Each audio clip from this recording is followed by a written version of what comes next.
It was for Smirnoff, and I saw it on TV, and it caught my attention because it had, it was just, the whole spot was around, honestly, an experiential event. And it was these events that they were hosting across the country where you could audition to be one of Madonna's dancers. And so my brain went to this place of like, wow, imagine the events that you would do in these locations where people are auditioning and all the amazing things you could do at that event. But what's even more special about it is the content that you're capturing and the buzz of having Madonna being, you know, a star that's involved in it, and the TV campaign and the online and the mobile. I mean, just the possibilities that surround that one kind of big idea were just endless.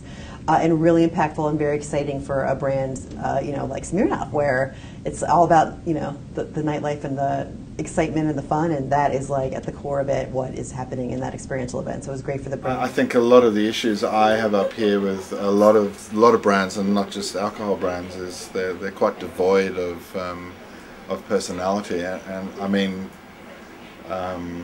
I think a big issue here is it's still a one-way conversation with consumers,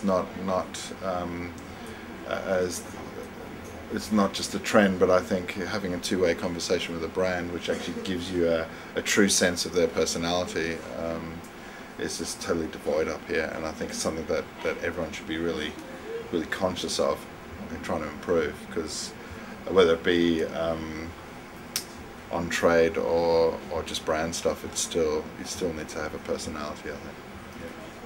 A brand actually has a face. A brand has a face. A brand has a texture. A brand has a feel.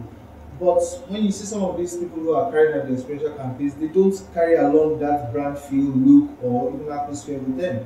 You can imagine selling a high-end brand like a Hennessy brandy, for example, and the people that you see, you know, interacting with you on the experiential front are not representing the brand as it should be. That, I think, creates a disconnect. The second one that we selected is actually the Red Bull Blitzes, as they call it here.